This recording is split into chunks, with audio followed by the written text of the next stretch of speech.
تمہیدی باتیں میں پہلے عرض کر چکا ہوں. یہ سورہ مبارکہ نازل ہوئی ہے صلح حدیبیہ کے بعد. اس کی جو تاریخی پس منظر ہے صرف یہ چند جملے کفایت کریں گے.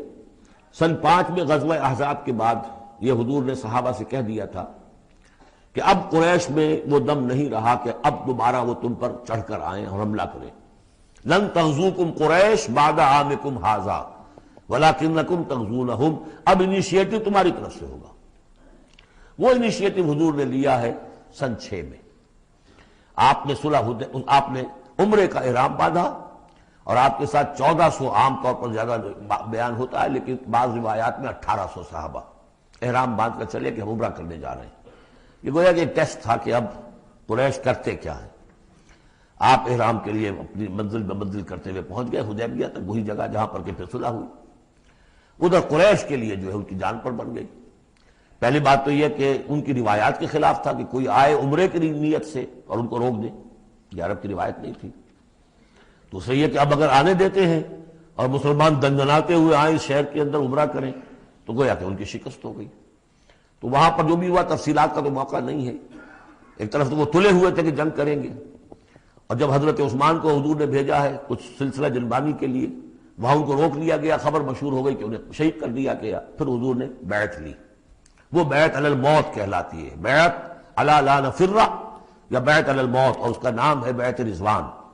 ایک درخت کے نیچے آپ تشریف فرما ہوئے اور سب نے آ کر آپ سے بیعت کی کہ اب یہاں جانیں دے دیں گے اپنی، سب ہم یہاں پر مرنے کے لیے تیار ہیں، جانیں قربان کر دیں گے، یہاں سے واپس نہیں جائیں گے.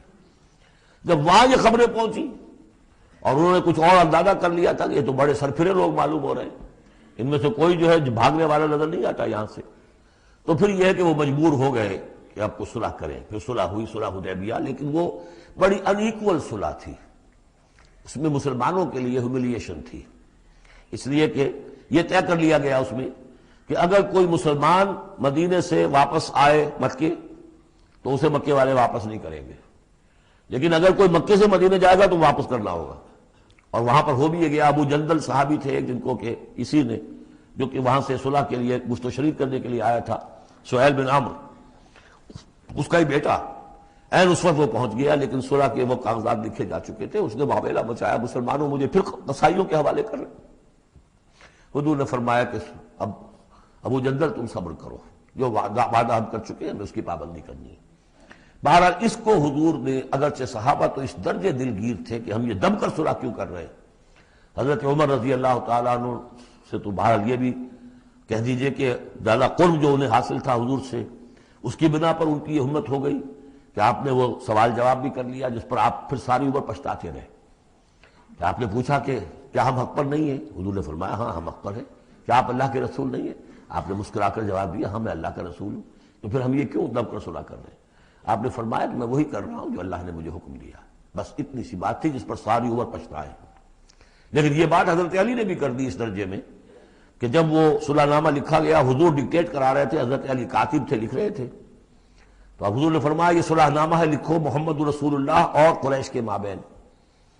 وہ سہیل بن عمرو نے اعتراض کر دیا کہ نہیں، یہ اگر ہم اس میں لکھیں گے ظاہر بات ہے صلح نامے پر تو دونوں فریقوں کے دستخط ہوتے ہیں، تو میں دستخط کروں گا تو میں تو آپ کو اللہ کا رسول نہیں مانتا، ورنہ اس عبارت کی روح سے جب اس کے نیچے میرا بھی دستخط آئیں گے تو وہ میں نے مان لیا. تو حضور نے اس پر بھی مسکرا کر کہا کہ تم مانو نہ مانو میں اللہ کا رسول ہوں، لیکن اے علی مٹا دو یہ رسول اللہ کے لفظ، مٹا دو وہاں سے، لکھ دو یہ معاہدہ ہے محمد ابن عبداللہ اور قریش کے مابین. حضرت علی نے کہا کہ حضور یہ میں نہیں کر سکتا، میں اپنے ہاتھ سے آپ کے نام کے ساتھ لکھے ہوئے الفاظ. اب دیکھیے اگرچہ حکم تو یہ ہے کہ الامر فوق الادب، لیکن یہ کہ یہ جو بھی کچھ ہوا ہے تو یہ ہوا غیرت دینی، حمیت دینی کی وجہ سے. حضرت علی نے بھی کیا، حضرت عمر نے بھی کیا، دونوں کے طرز عمل میں کوئی فرق نہیں. لیکن بہرحال اس کے بعد جو ہے صلح ہوئی ہے اور مسلمانوں کے دل اگرچہ اس پہ بہت ہی رنجیدہ تھے. اور یہ بات بھی بڑی عجیب تھی کہ وہیں احرام کھول دیے گئے، وہی قربانی کے جانور جو ہیں. تو اب اس پر جو ہے یہ آیت سورت اتری ہے اور پہلا لفظ یہ ہے انا فتحنا لک فتحا مبینا. مسلمانوں کی دلجوئی کے لیے کہ تم جسے سمجھ رہے ہو کہ دب کر صلح کی ہے، حقیقت حال کے اعتبار سے تو ہے محمد ہم نے آپ کو بڑی روشن فتح عطا فرمائی. آج ہم اسے انٹرپریٹ کر سکتے ہیں روشن فتح کس اعتبار سے کہ ٹریٹی کے معنی یہ ہے کہ مصالحت یہ صلح ہوتی ہے دو فریقوں کے درمیان جو ایک دوسرے کو ریکگنائز کریں. اس کا مطلب یہ ہے کہ قریش نے ریکگنائز کر لیا that Muhammad is a power to reckon with, اور یہ بہت بڑی بات ہے. قریش نے تسلیم کیا، اور تسلیم کرنا جو ہے یہ اللہ تعالیٰ کی طرف سے فتح عظیم ہے. انا فتحنا لك فتحا مبینا لیغفر لك اللہ ما تقدم من ذنبك وما تاخر. اب دیکھیے ذنب کا لفظ یہاں پہ دوبارہ آ گیا تاکہ اللہ تعالیٰ بخش دے آپ کو جو پچھلے ہوئی آپ کی کوئی کوتاہیاں یا گناہ یا جو بعد میں ہوئی. وَيُتِمَّ نِعْمَتَهُ جو پیچھے رہے گناہ ان کو بھی بخش دے. وَيُتِمَّ نِعْمَتَهُ عَلَيْكَ اور تاکہ اللہ تعالیٰ اپنی نعمت کا اتمام فرما دے آپ پر. وَيَهْدِيَكَ صِرَاطًا مُسْتَقِيمًا اور آپ کو ہدایت دے سیدھے راہ کی طرف. اب یہ ہے پھر ایک اشکال پیدا ہوتا ہے کہ حضور صلی اللہ علیہ وسلم تو پہلے ہی سیدھی راہ پر ہیں، پھر یہ کہ تمام اہل ایمان حضور کے ساتھ سیدھی راہ پر چلے آ رہے ہیں، اور سیدھی راہ پر چلتے ہوئے اب اہل ایمان کو بھی حضرت ابوبکر کو بھی آپ کے ساتھ چلتے ہوئے کتنے برس ہو گئے؟ 18 برس ہو گئے. تو اب ان کے معنی کیا ہوں گے؟ تو اس پہ بہت سی بحثیں ہیں، یہ تو اب میں تفسیر میں نہیں جا سکتا. میری توجہ وہی ہے جو میں اس سے پہلے سورہ محمد میں کر چکا ہوں ضم کی، کہ یہ جو جد و جہد ہوئی ہے اس میں اگر کہیں کوئی خامی کوتاہی کسی کی طرف سے ہوئی ہے، چاہے وہ کسی اور مسلمان کی طرف سے ہوئی ہے، صاحب ایمان کی طرف سے ہوئی ہے، غلطی ہوئی ہے، خطا ہوئی ہے، ان سب کی اب اللہ تعالیٰ تلافی فرما دے گا. یہ فتح مبین جو ہے وہ ان سب کو کور کر جائے گی. اور یہدیہ کا صراط مستقیم، اب آپ کی یہ جد و جہد بالکل سیدھے تیر کی طرح اپنے ہدف کی طرف بڑھے گی. اب اس میں کوئی جو ہے تزلزل نہیں ہوگا، بلکہ آپ کی یہ جد و جہد، اللہ کے دین کی اقامت کی جد و جہد اور اللہ کی حکومت قائم کرنے کی جد و جہد جو ہے سیدھی اپنے ہدف کی طرف بڑھتی چلی جائے گی. چنانچہ یتم نعمتہ وہ تو ہم پڑھ چکے ہیں، الیوم اکملت لکم دینکم واتممت علیکم نعمتی ورضیت لکم الاسلام دینا. تو دین کا اتمام ایک تو اس شکل میں کہ قرآن میں دین مکمل ہو جائے، شریعت پوری ہو گئی، لیکن اس سے تکمیل نہیں ہوتی اس معنی میں جب تک اس کی ایک عملی ڈیمانسٹریشن بھی مکمل نہ ہو. عملی ڈیمانسٹریشن مکمل ہوتی ہے جب اللہ کی حکومت بالفعل قائم ہو جائے. تو اتمام نعمت جو ہے وہ صرف کتاب کے اندر اس شریعت کا پورا بیان ہو جانا اور نظام کا آ جانا، اس سے وہ اتمام تمام و کمال نہیں ہوتا جب تک کہ اس کی ایک نشانی، اس کا ایک نمونہ جو ہے، اس کی ایک صورت لوگوں کے سامنے نہ آ جائے، آئیڈیل فارم اس کی جو ہے وہ سامنے نہ آ جائے، اس کا نمونہ سامنے آ جائے. تو اس کے لیے ضروری ہے کہ اب یہ جد و جہد آپ کی جو ہے سیدھی اب تیز رفتاری کے ساتھ اپنے اصل ہدف یعنی اظہار دین لیظہرہ علی الدین کلہ. اور یہ آیت آ جائے گی اس سورہ مبارکہ کے آخر میں بھی کہ ہم نے بھیجا ہی آپ کو اے محمد اس لیے ہے کہ آپ اللہ کے دین کو غالب کریں. تو وہ اللہ کے دین کے غلبے کی جد و جہد اب تیر کی طرح سیدھی جائے گی. اللہ نے ساری اگلی پچھلی اگر کوئی اس میں کمیاں کوتاہیاں رہ گئی ہیں کسی کی طرف سے آپ کے ساتھیوں میں سے، ان سب کی تلافی کے لیے یہ فتح مبین آپ کو عطا کر دی. وَيَنْصُرَكَ اللَّهُ نَصْرًا عَزِيزًا اور اللہ آپ کی مدد کرے گا ایسی مدد کہ جس کے لیے کوئی شکست نہ ہو، بڑی زبردست مدد. هُوَ الَّذِي أَنزَلَ السَّكِينَةَ فِي قُلُوبِ الْمُؤْمِنِينَ لِيَزْدَادُوا إِيمَانًا مَعَ إِيمَانِهِمْ. وہی ہے کہ جس نے اہل ایمان کے دلوں میں سکینت نازل کر دی تاکہ ان کے ایمان میں اور اضافہ ہو جائے، تاکہ وہ اور اضافہ کر لیں اپنے ایمان میں، جتنا ایمان ہے اس سے اور بڑھ کر. وَلِلَّهِ جُنُودُ السَّمَاوَاتِ وَالْأَرْضِ. اب ظاہر بات ہے کہ اس میں ایک تو کیفیت یہ تھی کہ جو انہیں سکون حاصل تھا کہ وہ تیار تھے سب اپنی جانیں دینے کے لیے، اس کے لیے بھی ایک سکون قلب کے اندر اللہ تعالیٰ نے ان کے پیدا کیا تھا، تبھی تو وہ اس کے لیے آمادہ ہوئے. پھر یہ کہ ان کے اندر نظم اور ضبط کا یہ عالم کہ کوئی ایک شخص بھی حق میں نہیں تھا کہ یہ صلح یہاں اس وقت ہو. لیکن محمد رسول اللہ ان کی اطاعت، اس کا سب سے بڑا ٹیسٹ وہاں ہوا ہے.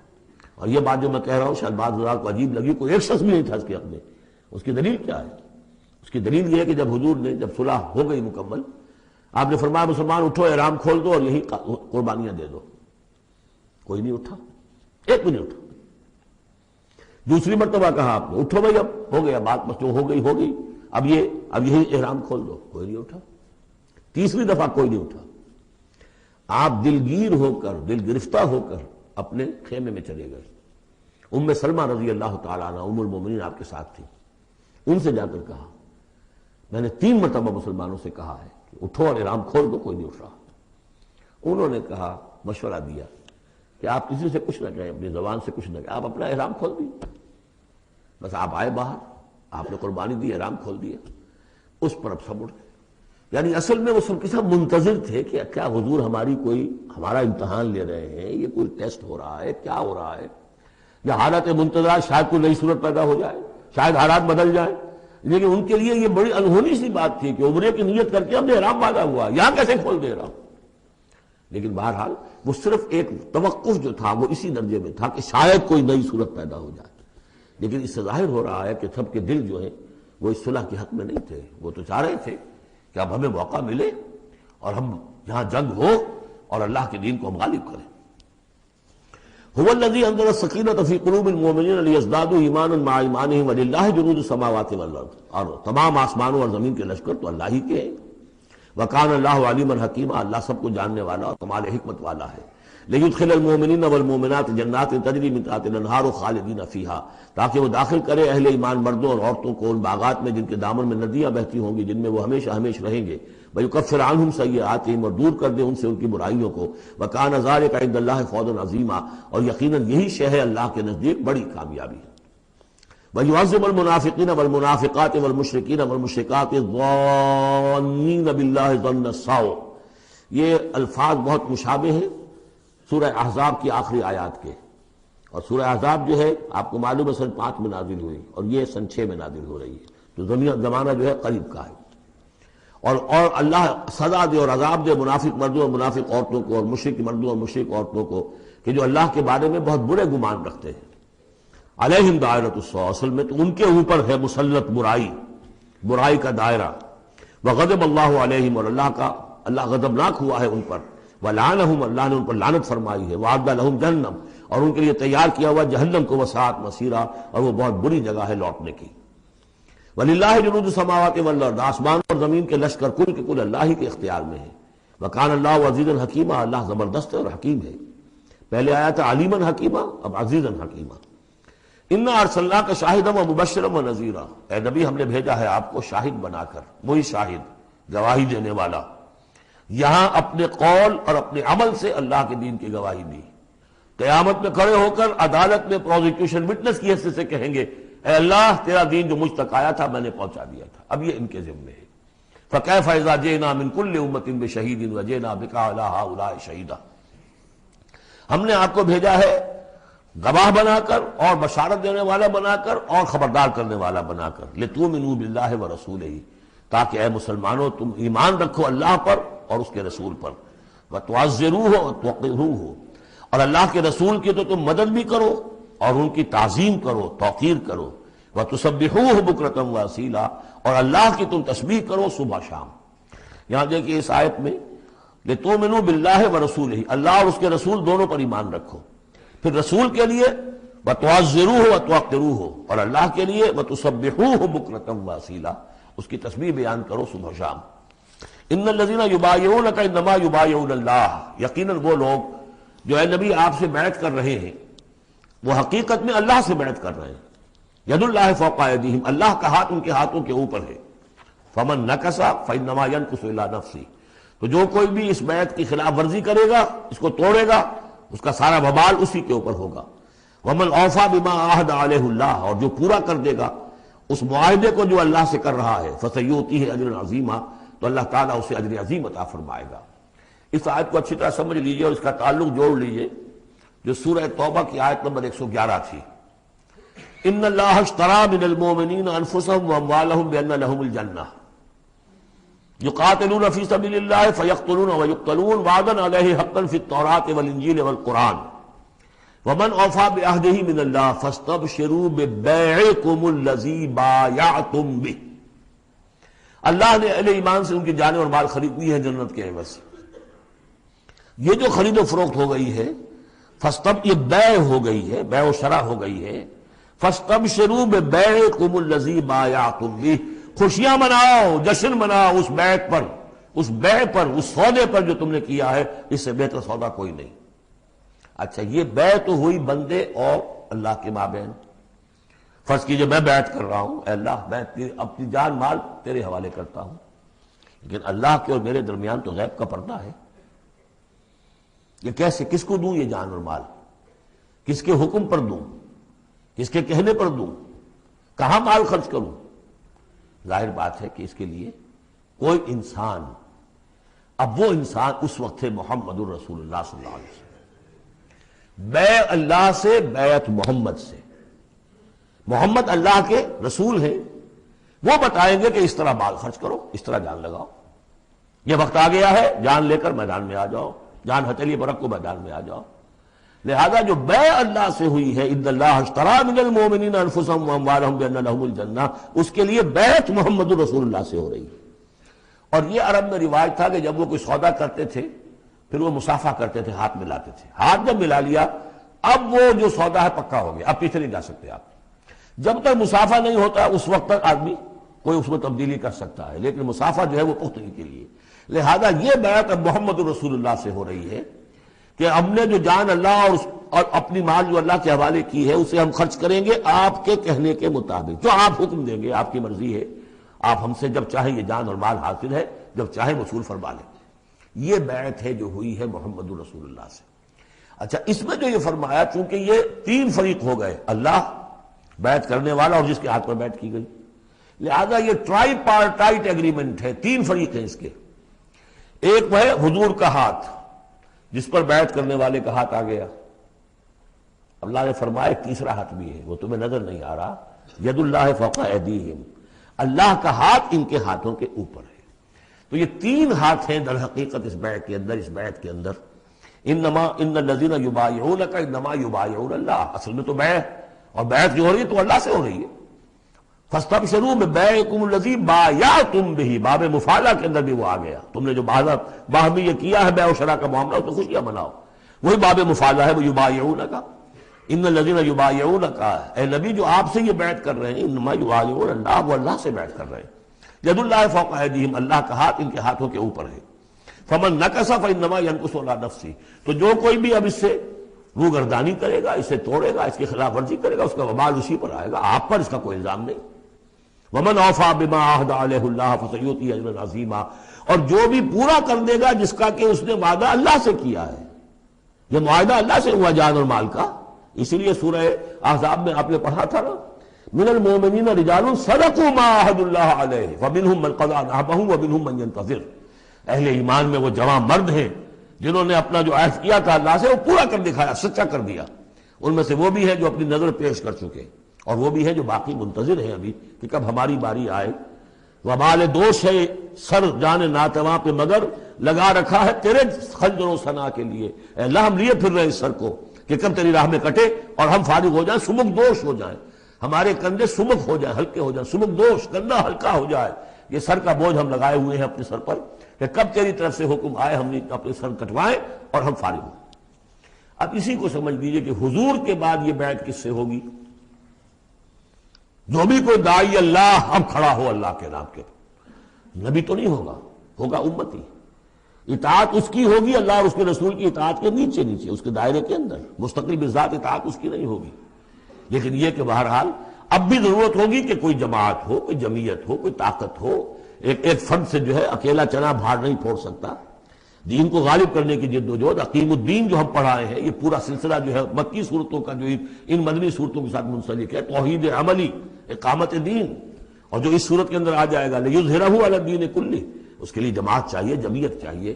تو اب بھی کوئی اللہ کا بندہ ہوگا، آپ اسے ٹھوک بجا کر دیکھ لیں، اطمینان دیکھیں، سوچ دیکھیں، اس کی رائے کیا ہے، وہ کیا سمجھتا ہے، اگر وہ دین سے بھی واقف ہے، اگر وہ یہ کہ زمانے کے حالات سے بھی واقف ہے، اس کی شخصیت کو دیکھیے، اس کے ماحول کو دیکھیے، اگر آپ کا دل گواہی دے کہ یہ کوئی بہروپیہ نہیں ہے، یہ واقعتاً سنسیئر آدمی ہے، خلوص کے ساتھ اس کے ہاتھ میں ہاتھ دے کر بیٹھ کے ساتھ چلیے۔ یہی طریقہ مسنون اور منصوص ہے، یہی ایک طریقہ ہے جس کا قرآن مجید میں، یعنی نصوص کسے کہتے ہیں؟ نصوص قرآنی، نصوص حدیث، حدیث میں بھی ذکر ہے تو بیعت کا ہے۔ باقی اور کوئی طریقہ جماعت سازی کا مسنون نہیں ہے۔ مباح وہ بھی ہے، جو بھی طریقہ اختیار کر لیا مباح ہے، حرام نہیں ہے۔ ممبرشپ ہے، ممبرشپ سے پھر امیر کا منتخب کرنا ہے، 2 سال 4 سال کے بعد پھر انتخاب، ٹھیک ہے، کوئی شے حرام نہیں ہے جب تک کہ اس کی حرمت کے لیے کوئی دلیل نہ ہو۔ لیکن مسنون اور منصوص اور معصور، تین الفاظ۔ نصوص قرآن و سنت میں جس کا تذکرہ ہے وہ بیعت ہے۔ جو مسنون ہے پوری زندگی حضور کی جو ہے اس میں کتنی بیعتیں ہوئی ہیں، بیعت عقبہ اولیٰ، بیعت عقبہ ثانیہ، بیعت رضوان، اور پھر یہ کہ نحن الذین بایعوا محمدا علی الجہاد ما بقینا ابدا، جب غزوہ احزاب میں جب وہ خندق کھودی جا رہی تھی تو یہ شعر پڑھ رہے تھے صحابہ کرام، ہم ہیں وہ لوگ کہ جنہوں نے محمد سے بیعت کی ہے، جہاد کی، اب یہ جہاد جاری رہے گا جب تک جان میں جان ہے۔ یہ ہے ساری زندگی میں آپ کی بیعت کا نظام تھا۔ اس کے بعد خلافت ہوئی تو بیعت پر ہوئی، حضرت ابو بکر سے بیعت، عمر سے بیعت، مشورہ علیحدہ بات ہے، جب طے ہو گیا کہ اب یہ ہو گئے تو بیعت۔ پھر خلافت میں کچھ غلط رخ پیدا ہو رہا تھا، حضرت حسین رضی اللہ تعالی عنہ اور حضرت عبداللہ ابن زبیر رضی اللہ تعالی عنہما یہ کھڑے ہوئے تو جنہوں نے جمعیت بنائی بیعت کی بنیاد پر بنائی۔ یہ دوسری بات ہے کہ جو کوفی تھے انہوں نے جو بیعت کی تھی حضرت حسین سے وہ توڑ دی انہوں نے، فمن نکث فانما ینکث علی نفسہ۔ اس کے بعد ہمارے ہاں اگر کوئی سلسلہ بنا ہے ارشاد کا، تزکیہ نفس کا، صوفیاء کا، وہ بھی بیعت، بادشاہ ہوتے تھے تو بیعت۔ پچھلی صدی میں جتنے جہاد ہوئے، ہمارے ہاں سب سے بڑا جہاد ہوا پچھلی صدی کا، 19ویں صدی عیسوی کا، سید احمد بریلوی رحمۃ اللہ علیہ اور شاہ اسماعیل شہید رحمۃ اللہ علیہ، ان لوگوں کا جو بیعت کی بنیاد پر جماعت تھی، کوئی اور بنیاد جماعت سازی کی نہیں تھی۔ مہدی سوڈانی نے جہاد کیا انگریزوں کے خلاف بیعت کی بنیاد پر، سلوسی نے جہاد کیا اطالویوں کے خلاف بیعت کی بنیاد پر۔ تو یہ بیعت کا لفظ جو یہاں آیا ہے اس کو اچھی طرح سمجھ لیجئے۔ یہ جان لیجئے کہ یہ جو دوسرا رکوع ہے اس سورہ مبارکہ کا، اور اس کے بعد تیسرا رکوع اور چوتھا رکوع جو ہے، ان میں بھی تقدیم و تاخیر ہے۔ یہ جو پہلے رکوع کا مضمون ہے یہ جا کر ملے گا اب تیسرے کے ساتھ، اور بعد میں یہ نازل ہوا ہے کہ یہ جو دوسرے رکوع میں آیتیں آ رہی ہیں، سَيَقُولُ لَكَ الْمُخَلَّفُونَ مِنَ الْأَعْرَابِ شَغَلَتْنَا أَمْوَالُنَا وَأَهْلُونَا، جب حضور واپس پہنچ گئے اور یہ غزوہ جو بیعت رضوان ہو گئی اور پھر صلح حدیبیہ ہو گئی، پھر آپ واپس پہنچے تو جاتے ہوئے گویا کہ ان سے کہا جا رہا ہے حضور سے، جیسے کہ غزوہ تبوک سے واپسی پر جو آیات نازل ہوئی وہ ہم سورہ توبہ میں پڑھ چکے ہیں۔ ان قریب کہیں گے وہ لوگ جو پیچھے رہ جانے والے تھے، من الاعراب، اعراب میں سے، شغلتنا اموالنا واہلونا، حضور نے عام اعلان کروایا تھا، فرض نہیں تھا، سب کے لیے لازم نہیں تھا، عمرے کے لیے چلنے کے لیے کہا تھا چلے، جتنے لوگ چل سکتے ہیں چلے۔ تو اب آئیں گے یہ وہ اعراب جو ہیں بادیہ نشین، اور وہ کہیں گے حضور ہم مشغول رہے اپنے اموال میں، اپنے ڈھور ڈنگر کی دیکھ بھال میں، اپنے اہل و عیال میں، ہم آپ کے ساتھ نہیں جا سکے، فاستغفر لنا، تو ہمارے لیے استغفار کیجئے۔ یقولون بألسنتہم ما لیس فی قلوبہم، یہ لوگ اپنے منہوں سے وہ کچھ کہہ رہے ہیں اپنی زبانوں سے، ان کے دلوں میں نہیں ہے، دلوں میں کچھ اور ہے۔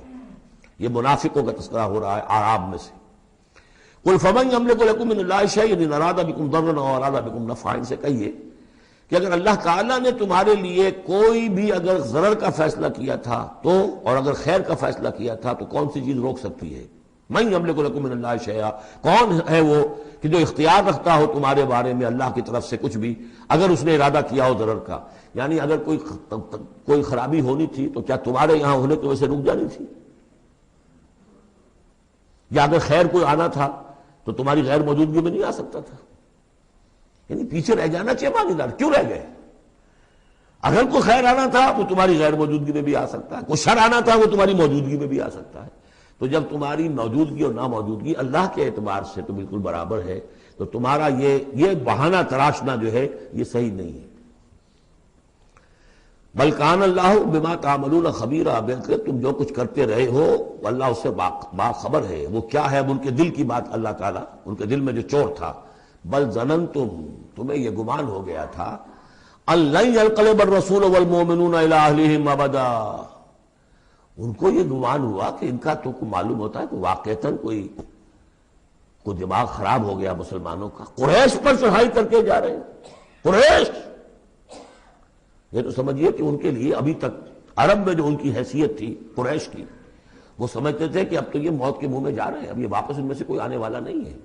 بل ظننتم، تم نے یہ گمان کیا تھا، ان لن ينقلب الرسول والمؤمنون الى اہلہم ابدا، کہ اب واپس آئیں گے ہی نہیں رسول اور اہل ایمان اپنے گھر والوں کی طرف۔ وزین ذلک فی قلوبکم، اور یہ تمہارے دلوں میں کھما دی گئی بات، وظننتم ظن السوء، اور تم نے بہت برا گمان کیا، وکنتم قوما بورا، اور تم ہو ہی تباہ ہونے والے لوگ۔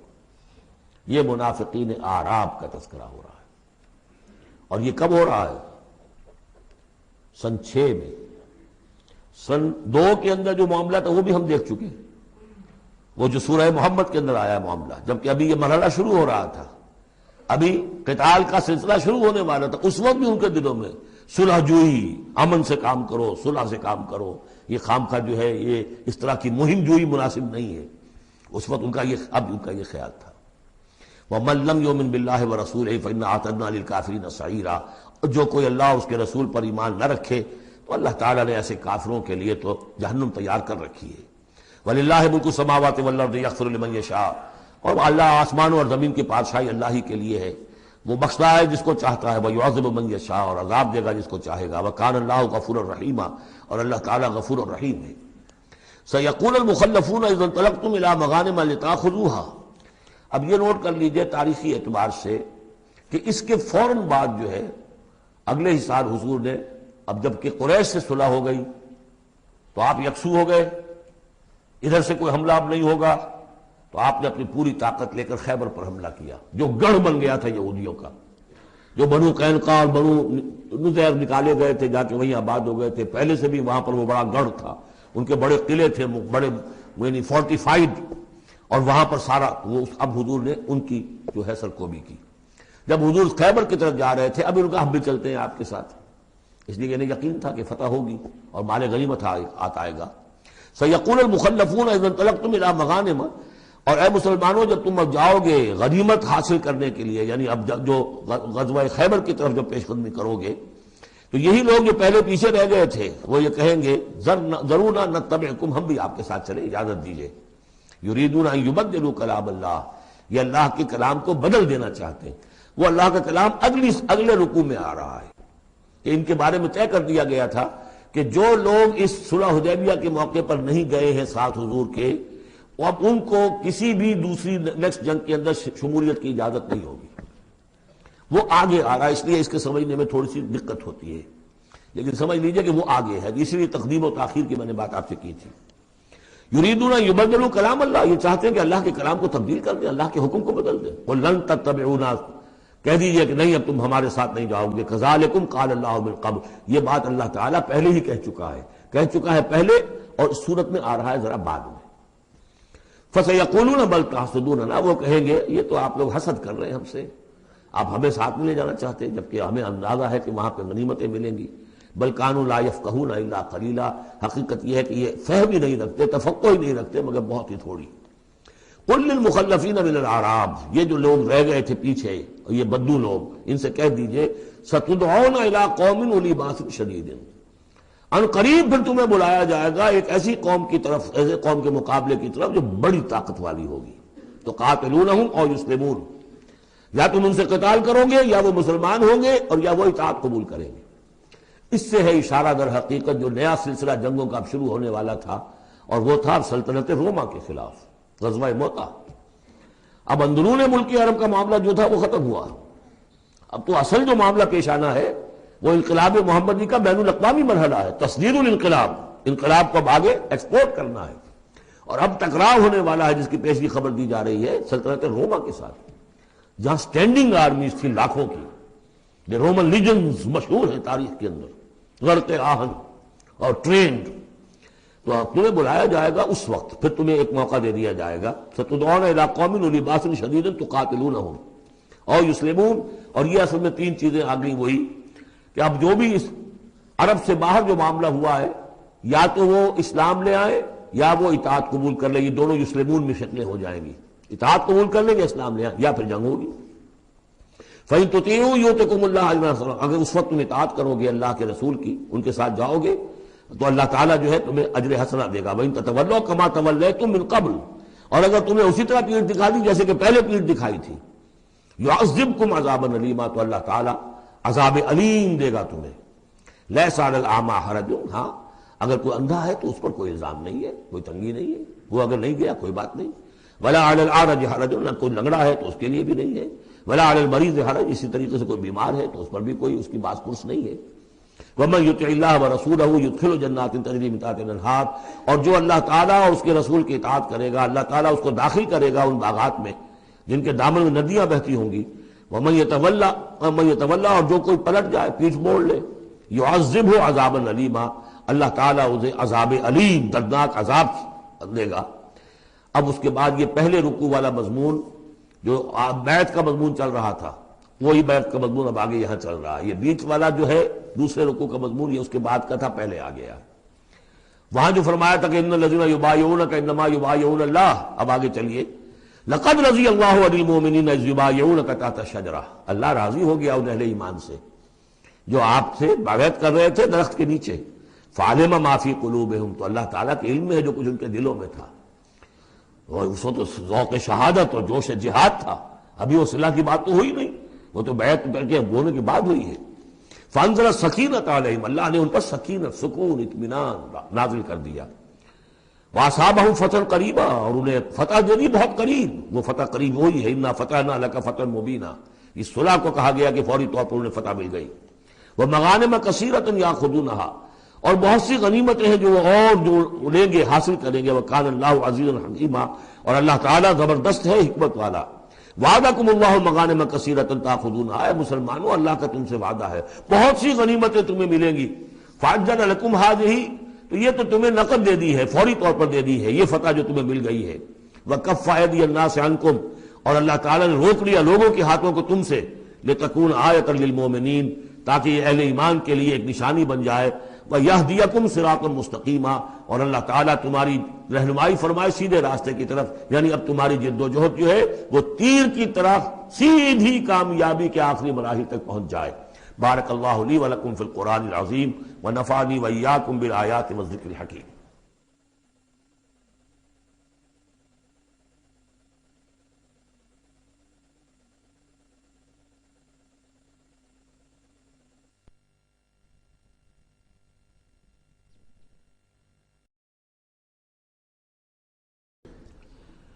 وعدکم اللہ مغانم کثیرۃ تاخذونہا، اللہ تعالیٰ نے اے مسلمانوں تم سے وعدہ کیا ہے بہت سی غنیمتوں کا جو تمہیں حاصل ہوں گی. فعجل لکم ہذہ، تو یہ تو اللہ نے فوری طور پر تمہیں عطا کر دی ہے، یعنی یہ فتح مبین. وکف ایدی الناس عنکم، اور لوگوں کے ہاتھ تمہاری جانب سے روک لیے. یعنی جنگ اگر ہوتی ظاہر بات ہے کہ قریش بھی پھر اگر اس میں اپنی قوت کا مظاہرہ کرتے تو کچھ نہ کچھ نقصان تو مسلمانوں کا بھی ہوتا. کف ایدی الناس عنکم، ان کے ہاتھ باندھ لیے اور روک لیے اللہ نے تم سے. وَلِتَكُونَ آیَةً لِّلْمُؤْمِنِينَ، اور تاکہ یہ اہل ایمان کے لیے ایک نشانی بن جائے. وَيَهْدِيَكُمْ صِرَاطًا مُسْتَقِيمًا، اور اللہ تعالیٰ اب تمہیں سیدھی راہ پر جو ہے گامزن کر دے. یعنی تمہاری جد و جہد کو، اجتماعی جو جد و جہد ہے تمہاری، اسے براہ راست تیر کی طرح سیدھا اب اس کے آخری ہدف اور منزل مقصود تک پہنچا دے. وَأُخْرَىٰ لَمْ تَقْدِرُوا عَلَيْهَا، اور کچھ اور بھی فتحیں ہیں جن کا ابھی تک تمہیں جس پر قدرت حاصل نہیں ہوئی ہے. قد احاط اللہ بہا، اللہ تعالیٰ ان کا بھی احاطہ کیے ہوئے ہے. یعنی یہ کہ اس کے فوراً بعد تمہیں ایک فتح ملے گی جو کہ خیبر کی ہوگی، کیونکہ یہ اس جو رکوع ہم نے دوسرا پڑھائے ہیں، تیسرا اس سے پہلے نازل ہوا ہے. اور یہ کہ پھر فتح مکہ ہونے والی ہے. اللہ تعالیٰ نے یہ تمام فتوحات جو اللہ کے تو علم میں ہے، اللہ کے نے ان کا احاطہ کیا ہوا ہے. وَقَالَ اللَّهُ عَلَىٰ كُلِّ شَيْءٍ قَدِيرٌ، اللہ ہر چیز پر قادر ہے. وَلَوْ قَاتَلَكُمُ الَّذِينَ كَفَرُوا لَوَلَّوُا الْأَدْبَارَ، اور اگر یہ کافر یعنی قریش مکہ تم سے جنگ کرتے تو لازماً پیٹ دکھا دیتے، پیٹ پھیر جاتے. ثُمَّ لَا يَجِدُونَ وَلِيًّا وَلَا نَصِيرًا، اور پھر نہ پاتے اپنے لیے کوئی حمایتی، کوئی مددگار. سنت اللہ التی قد خلت من قبل، یہ اللہ کی وہ سنت ہے، اس کا دستور ہے، اس کا قانون ہے کہ جو پہلے سے چلا آ رہا ہے. یعنی یہ کہ اللہ تعالیٰ اپنے رسولوں کی مدد کرتا ہے. تو اب رسول کے ساتھ اگر وہ جنگ پر آمادہ ہو گئے ہوتے تو یقیناً ان کو پیٹھ دکھانی پڑتی اور شکست ان کا مقدر بنتی. سنت اللہ التی قد خلت من قبل ولن تجد لسنت اللہ تبدیلا، اور نہیں پاؤ گے تم اللہ کی سنت اور اللہ کے دستور میں کوئی تبدیلی. وَهُوَ الَّذِي كَفَّ أَيْدِيَهُمْ عَنْكُمْ وَأَيْدِيَكُمْ عَنْهُمْ بِبَطْنِ مَكَّةَ، وہی ہے جس نے روک لیے ان کے ہاتھ تمہاری طرف بڑھنے سے اور تمہارے ہاتھ ان کی طرف بڑھنے سے. بِبَطْنِ مکہ، بیچ شہر مکے کے، یعنی مکے کی وادی میں اور مکے کے شہر میں اگر یہ جنگ ہوتی اور یہ خونریزی ہوتی. من بعد ان اسفرکم علیہم، اور یہ اللہ نے روک دیا اس کے بعد کہ اللہ نے تمہیں ان پر فتح دے دی تھی. یعنی کہ واقعتاً دل میں قریش شکست کھا چکے تھے، وہ سمجھ گئے تھے کہ ہمارے لیے مقابلہ ممکن نہیں ہے، ورنہ وہ صلح کبھی نہ کرتے. ان کے لیے تو یہ چیز گویا کہ بڑی موت سے بھی بڑھ کر جو تھی بھاری تھی کہ مسلمان جو ہے ان کے ساتھ ہم صلح کریں، انہیں تسلیم کر لیں اور پھر یہ بھی طے کریں کہ اگلے سال آپ آئیے اور ہم 3 دن کے لیے وہ یہ پورا مکہ خالی کر دیں گے، آپ یہاں جس طرح چاہے عمرہ کریں. یہ شرط بھی اس میں شامل تھی اگلے سال، لیکن اس سال آپ کو جانا پڑے گا. ہماری ناک جو ہے اتنی نہ کٹے کہ اسی سال آپ عمرہ کر لیں، لیکن یہ ہے کہ بہرحال آئندہ آپ آئیں گے. تو اس کے بعد کہ اللہ نے انہیں تمہیں ان پر فتح دے دی تھی. وَكَانَ اللَّهُ بِمَا تَعْمَلُونَ بَصِيرًا، اور جو کچھ تم کر رہے ہو اللہ اسے دیکھ رہا ہے. هُمُ الَّذِينَ كَفَرُوا وَصَدُّوكُمْ عَنِ الْمَسْجِدِ الْحَرَامِ، وہی لوگ ہیں، یعنی ان کے جرائم کا تذکرہ ہو رہا ہے جنہوں نے کفر کیا اور تمہیں روکے رکھا مسجد حرام تک جانے سے. وَالْهَدْيَ مَعْكُوفًا أَن يَبْلُغَ مَحِلَّهُ، اور ہدی کے جو جانور لے کے گئے تھے مسلمان احرام کے ساتھ ساتھ، وہ ہدی کے جانور تھے کہ کعبے کے لیے نیاز کے یہ جانور ہیں، وہ رکے ہوئے تھے کہ وہ اپنی اصل جگہ پر یبلغ محلہ، کہ اس کا اصل مقام تو یہ تھا کہ کعبے جائیں، وہاں پر ان کا چڑھاوا چڑھایا جائے اور ان کی قربانی دی جائے، لیکن یہ کہ وہ رکے ہوئے تھے کہ وہاں تک نہیں پہنچ سکتے تھے. لیکن یہ اللہ نے کیوں ہاتھ روک لیے، ان کے ہاتھ تم سے، تمہارے ہاتھ ان سے کیوں روک لیے، جنگ کیوں نہیں ہونے دی، اس کی حکمت اب آ رہی ہے. وَلَوْلَا رِجَالٌ مُؤْمِنُونَ وَنِسَاءٌ مُؤْمِنَاتٌ، اگر نہ ہوتے مرد مومن اور عورتیں مومنات، لم تعلموہم، جنہیں تم نہیں جانتے تھے، ان تطؤوہم، اندیشہ تھا کہ تم انہیں بھی پیس ڈالتے. یعنی جب جنگ ہوتی ہے، بھٹی گرم ہو جاتی ہے، اس وقت تو تحقیق و تفتیش مشکل ہوتی ہے. اب وہ مسلمان کے جو ہجرت نہیں کر سکے، ان میں ضعفاء بھی تھے، ان میں مریض بھی تھے، ان میں عورتیں بھی تھیں جن کے لیے ممکن ہی نہیں تھا، جیسا کہ ہم سورہ نساء میں پڑھ چکے ہیں کہ جن کے لیے بالکل ممکن ہی نہیں تھا، اللہ تعالیٰ نے ان کو معاف کر دیا تھا. ہجرت نہیں کر رہے تب بھی اللہ ان سے مواخذہ نہیں کرے گا. تو اب وہ لوگ بھی موجود تھے مکے کے اندر. اب اگر یہ چکی چلتی تو پھر تو یہ پیس ڈالتی ان کو بھی. وَلَوْلَا رِجَالٌ مُؤْمِنُونَ وَنِسَاءٌ مُؤْمِنَاتٌ لَمْ تَعْلَمُوهُمْ أَن تَطَؤُوهُمْ، تم جانتے ہی نہیں تھے، ہو سکتا ہے کہ تم انہیں بھی کچل دیتے. فَتُصِيبَكُم مِّنْهُمْ مَعَرَّةٌ، اور ان کے معاملے میں پھر تم پر ایک الزام آ جاتا، بغیر علم، اس کے بغیر کہ تمہیں کوئی علم ہو، تمہاری بے خبری میں تم پر الزام آتا کہ ان اہل ایمان نے آ کر اپنے اہل ایمان ساتھیوں کو بھی قتل کر دیا. لِيُدْخِلَ اللَّهُ فِي رَحْمَتِهِ، اللہ نے اسی لیے روک دیا اس جنگ کو اس وقت اور تمہیں فتح دے دی صلح کی شکل میں، تاکہ اللہ تعالیٰ داخل کرے اللہ تعالیٰ اپنی رحمت میں جس کو چاہے. وَلَوْ تَزَيَّنُوا لَعَذَّبْنَا الَّذِينَ كَفَرُوا مِنْهُمْ عَذَابًا أَلِيمًا، اگر وہ علیحدہ ہو چکے ہوتے، یعنی مسلمان اہل ایمان مرد اور عورتیں جو ہیں جو ابھی تک مقیم ہیں یہاں پر، اگر وہ یہاں سے نکل چکے ہوتے، علیحدہ ہو چکے ہوتے، تو پھر باقی یہاں صرف کفار رہ گئے ہوتے، تو ہم اسی وقت لَعَذَّبْنَا الَّذِينَ كَفَرُوا مِنْهُمْ عَذَابًا أَلِيمًا، تو ان کافروں کو ہم ابھی وہ بدترین عذاب کا مزہ چکھا دیتے.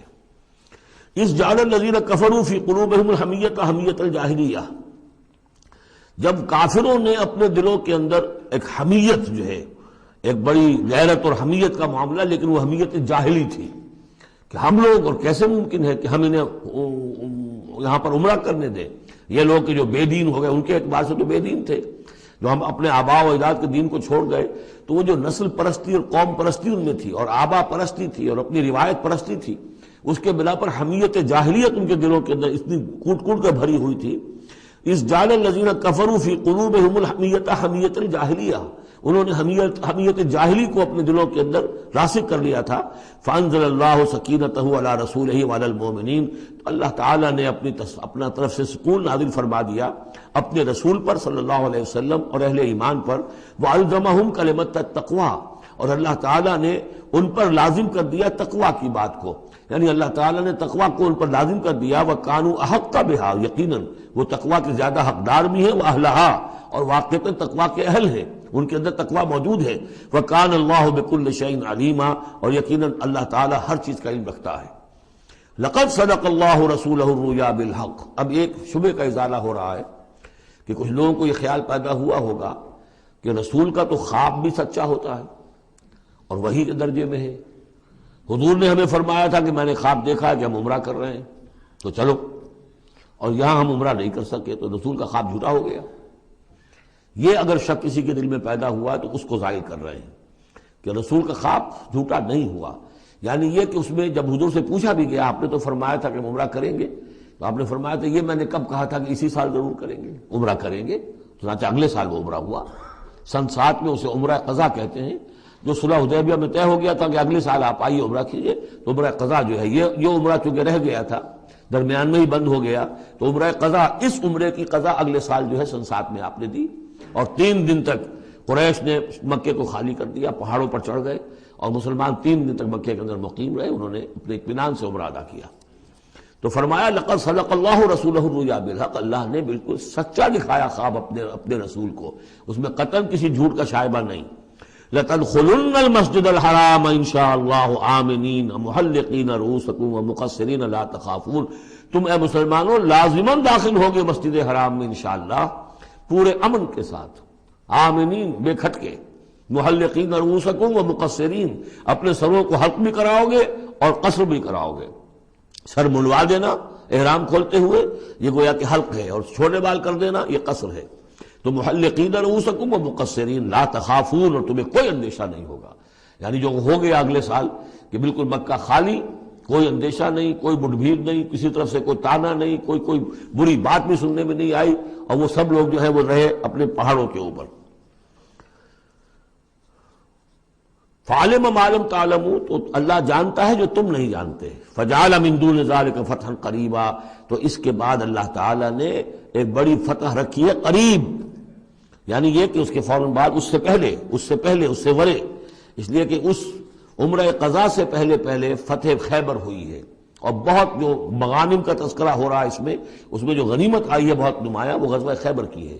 ایک تو یہ کہ یہودیوں کا گڑھ تھا، بہت مالدار تھے، پھر یہاں سے جو گئے تھے 2 قبیلے نکل کر گئے تھے، وہ بھی اکثر ان میں سے وہیں آباد ہو گئے تھے، تو وہ ان کی بڑی جمعیت تھی وہاں پر، اور یہودی ویسے مالدار ہوتے ہیں، تو وہاں پہ جو غنیمت ملی ہے مسلمانوں کو اس کے اشارہ ہو رہا ہے۔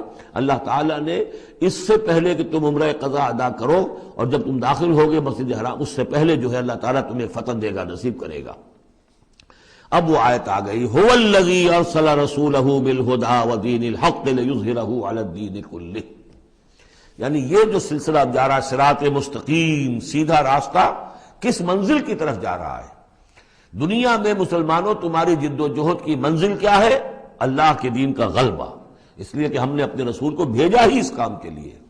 یہ سورہ توبہ میں آیت ہم پڑھ چکے ہیں، فرق صرف یہ ہے کہ وہاں پر تھا هو الذی ارسل رسولہ بالہدی ودین الحق لیظہرہ علی الدین کلہ ولو کرہ المشرکون، یہاں آخری حصہ ہے وکفی باللہ شہیدا۔ لیکن سورہ توبہ والی آیت جوں کی توں پھر سورہ صف میں آ جائے گی، وہ بھی اب زیادہ دور نہیں رہی ہے، وہ بھی ہم جلدی پڑھیں گے۔ تو اللہ نے تو بھیجا ہے اپنے رسول کو صلی اللہ علیہ وسلم الہدا دے کر، یعنی قرآن حکیم جو ہدایت کاملہ ہے، نو انسان را پیام آخری حامل او رحمت للعالمین، هو الذی ارسل رسولہ بالہدی ودین الحق، اور دین حق دے کر بھیجا ہے۔ یہ دین کی بات کیجئے، اب دیکھیے الدین، ان اقیم الدین، اللہ کے دین کو قائم کرو۔ ام لہم شرکاء شرعوا لہم من الدین ما لم یأذن بہ اللہ، کیا ان کے شریکوں نے بھی کوئی دین دیا ہے انہیں؟ اللہ نے انہیں دین حق دیا ہے، اور دین حق اس لیے دیا ہے کہ اسے غالب کرے کل کے پورے نظام زندگی کے اوپر، پورے نظام زندگی پر۔ وہی ہے جس نے بھیجا ہے اپنے رسول کو صلی اللہ علیہ وسلم بالہدا، ہدایت دے کر، قرآن دے کر، ودین الحق، اور سچا دین، حق دین، عادلانہ نظام زندگی دے کر، لیظہرہ علی الدین کلہ، تاکہ وہ غالب کریں اسے کل کے کل نظام زندگی پر، وکفی باللہ شہیدا، اور کافی ہے اللہ مدد کے لیے۔ عام طور پر ترجمہ یہاں پر گواہ کا کیا گیا ہے، آپ نے دیکھا ہوگا، لیکن یہاں اس لفظ شہید کا مطلب جو مدد کے ہے۔ اس کے لیے یہ کہ نوٹ کیجئے جو سورہ بقرہ کے 30 رکوع میں آیا تھا، فَإِن كُنتُمْ فِي رَيْبٍ مِّمَّا نَزَّلْنَا عَلَىٰ عَبْدِنَا فَأْتُوا بِسُورَةٍ مِّن مِّثْلِهِ وَادْعُوا شُهَدَاءَكُم مِّن دُونِ اللَّهِ إِن كُنتُمْ صَادِقِينَ، بلا لو اپنے مددگاروں کو اللہ کے سوا اگر تم سچے ہو۔ تو چونکہ اصل میں شہیدہ کے معنی تو ہے حاضر ہونا، شہیدہ یشہدو، کسی کی موجودگی اور حاضری، جو موجود ہوتا ہے وقوع پر وہی صحیح گواہی دینے کا اہل ہے، اس لیے اس کے معنی گواہی کے پیدا ہو گئے، اور جو موجود ہو وہی آپ کی مدد بھی کر سکتا ہے، اس لیے اس کے معنی مددگار کے بھی ہیں۔ آپ کا کوئی دوست ہے، بڑا آپ کا بھائی خواہ ہے، لیکن جب آپ پر کوئی ستم ہو رہا تھا، ظلم ہو رہا تھا، زیادتی ہو رہی تھی، وہ موجود ہی نہیں تھا بیچارہ، وہ کیا کرے گا؟ آپ کی مدد نہیں کر سکتا۔ تو مددگار بھی معنی ہے لفظ شہید کے۔ وَكَفَى بِاللَّهِ شَهِيدًا، اللہ کافی ہے مددگار کی حیثیت سے۔ محمد الرسول اللہ والذین معہ، یہ وہ جماعت ہے جو اس بیعت کی بنیاد پر وجود میں آئی ہے۔ نوٹ کر لیجئے اس بات کو، یہ بیعت کے تذکرے کے ساتھ اب یہ آیت آ رہی ہے۔ محمد الرسول اللہ صلی اللہ علیہ وسلم ایک بیعت تو وہ لیتے تھے کہ جو کوئی ایمان لاتا تھا، ایمان کی بیعت، لیکن جو آپ نے اہل مکہ سے کبھی نہیں لی، بلکہ وہاں تو جس نے بھی کہہ دیا اشہد ان لا الہ الا اللہ واشہد ان محمد رسول اللہ، کوئی فارمل ڈیکلیریشن، کوئی اور اس کے لیے کوئی سمبولک کوئی اقدام نہیں تھا، اللہ یہ کہ کوئی باہر سے آتا تھا تو بیعت ہوتی تھی۔ اس کے بعد آپ نے بیعت مکے میں دو لی ہیں، بیعت عقبہ اولیٰ، بیعت عقبہ ثانیہ۔ اور بیعت عقبہ ثانیہ کی بیعت وہ ہے کہ جس سے اب وہ ایک جماعتی شکل بنی ہے، اس لیے کہ اس کے الفاظ کیا ہیں، متفق علیہ روایت ہے، یہ بخاری اور مسلم دونوں میں، راوی اس کے حضرت عبادہ بن صامت رضی اللہ تعالی عنہ۔ وہ بیعت کیا تھی؟ بایعنا رسول اللہ صلی اللہ علیہ وسلم علی السمع والطاعۃ فی العسر والیسر والمنشط والمکرہ وعلی عثرۃ علینا وعلی لا ننازل امر اہلہ وعلی ان نقول بالحق اینما کنا لا نخاف فی اللہ لومۃ لائم۔ ہم نے بیعت کی تھی اللہ کے رسول سے کہ آپ کا ہر حکم سنیں گے اور مانیں گے، اطاعت کریں گے، فی العسر والیسر، خواہ مشکل ہو اور خواہ آسانی ہو، والمنشط والمکرہ، خواہ ہماری طبیعت آمادہ ہو، خواہ ہمیں اپنی طبیعتوں پر جبر کرنا پڑے، وعلی عثرۃ علینا، خواہ ہم پر دوسروں کو ترجیح دی جائے۔ ہم کبھی نہیں کہیں گے کہ ہم آپ کے پرانے ساتھی ہیں، آپ نے بالکل ایک نووارد کو ہمارے اوپر امیر کیسے مقرر کر دیا، نہیں، اٹس یور پریروگیٹو، یہ آپ کا اختیار ہوگا، جس کو آپ چاہیں امیر بنائیں۔ وعلی اللہ ننازل امر اہلہ، جنہیں آپ والی امر بنا دیں گے، امیر بنا دیں گے، ان سے بھی ہم جھگڑیں گے نہیں، ان سے تعاون کریں گے، ان کی اطاعت کریں گے۔ جیسے کہ ایک اور حدیث میں حضور نے فرمایا، من اطاعنی فقد اطاع اللہ ومن عصانی فقد عصی اللہ، جس نے میری اطاعت کی اس نے اللہ کی اطاعت کی، اور جس نے میری نافرمانی کی اس نے اللہ کی نافرمانی کی۔ ومن اطاع امیری فقد اطاعنی، جس نے میرے مقرر کردہ امیر کی اطاعت کی اس نے میری اطاعت کی۔ ومن اطاع امیری فقد ومن عصی امیری فقد عصانی، جس نے میرے مقرر کردہ امیر کی نافرمانی کی اس نے میری نافرمانی کی۔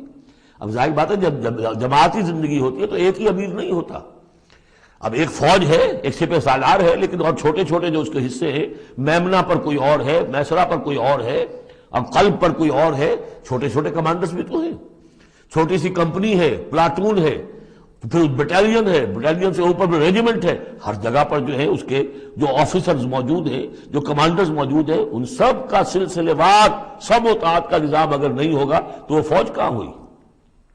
اس طرح ایک جماعت ہے، ایک پورے ملک کے اندر جماعت ہے، اس کا امیر ہے، پھر اس کے کئی صوبائی اس کی شاخیں اس کے امیر ہیں، تو یہ تو نظام اس طرح چلے گا۔ تو یہاں پر وعلی ان نقول بالحق اینما کنا، اور آخری بات جو تھی اس بیعت کے اندر کہ ہم جہاں کہیں بھی ہوں گے حق بات ضرور کہیں گے، مشورہ مانگا جائے گا مشورہ دیں گے، وی ول ناٹ ہولڈ بیک اور اوپینینز، ہم اپنی رائے دیں گے، حق بات کہیں گے جہاں کہیں ہوں گے، لیکن اس کے بعد جو فیصلہ ہوگا فَإِذَا عَزَمَ الْأَمْرُ، جیسا کہ ہم پڑھ چکے ہیں، جب فیصلہ ہو جائے تو پھر یہ کہ اللہ اور اس کے رسول کی اطاعت لازم ہے۔ تو فرمایا یہ محمد رسول اللہ والذین معہ کی جو جماعت بنی ہے اس شکل میں، اس قتال کے مرحلے کے شروع ہونے سے پہلے، منہج انقلاب نبوی میں اقدام کا مرحلہ جب آیا ہے، پیسو ریزسٹنس جب ایکٹیو ریزسٹنس میں چینج ہو رہی ہے، تو اب وہ ایک نظم جماعت کی شکل ہے، اور وہ بیعت عقبہ ثانیہ کی بنیاد پر وجود میں آیا۔ محمد رسول اللہ والذین معہ اشداء علی الکفار رحماء بینہم، اللہ کے رسول، یہ اس میں دو طرح ترجمے اس کے کیے جاتے ہیں، محمد اللہ کے رسول ہیں، یہ ایک جملہ پورا ہو گیا، والذین معہ اشداء علی الکفار رحماء بینہم، اور جو ان کے ساتھ ہیں وہ کافروں پر بہت بھاری ہیں اور آپس میں بہت رحم دل ہیں۔ اور ایک ترجمہ یہ بھی ہے کہ محمد رسول اللہ والذین معہ، یہ سب مل کر مبتدا بنی، اللہ کے رسول محمد اور جو ان کے ساتھ ہیں ان سب کی شان یہ ہے کہ اشداء علی الکفار رحماء بینہم، وہ کفار کے حق میں بڑے سخت ہیں لیکن آپس میں بہت رحم دل ہے، رحیم ہے، شفیق ہے۔ یہ ہم پڑھ چکے ہیں سورہ مائدہ میں بھی، اذلۃ علی المؤمنین اعزۃ علی الکافرین، اہل ایمان کے حق میں وہ بہت ہی نرم خو ہو، حلقہ یاراں تو بریشم کی طرح نرم، رزم حق و باطل ہو تو فولاد ہے مومن۔ یہ شان جو ہے بندہ مومن کی قرآن مجید میں دو جگہ آئی ہے۔ تراہم رکعا سجدا یبتغون فضلا من اللہ ورضوانا، تم دیکھو گے ان کو کبھی سجدے میں گرے ہوئے ہوں گے اور کبھی رکوع کر رہے ہوں گے، وہ اپنے رب کے فضل کے متلاشی رہتے ہیں ہر دم ہر آن، اور اللہ کی رضا چاہتے ہیں۔ سیماہم فی وجوہہم من اثر السجود، اور ان کی جو نشانی ہے وہ ان کے چہروں میں جو اثرات پیدا ہوتے ہیں سجدے سے عام طور پر تو خیال یہ ہوتا ہے کہ یہی جو گھٹا پڑ جاتا ہے یہی سجدے کا نشان ہے، لیکن اس کے علاوہ بھی نمازیوں کے چہرے میں ان کی نماز کی ایک کیفیت ہوتی ہے، نورانیت ہوتی ہے کہ جو ان کے چہروں کے اندر موجود ہوتی ہے۔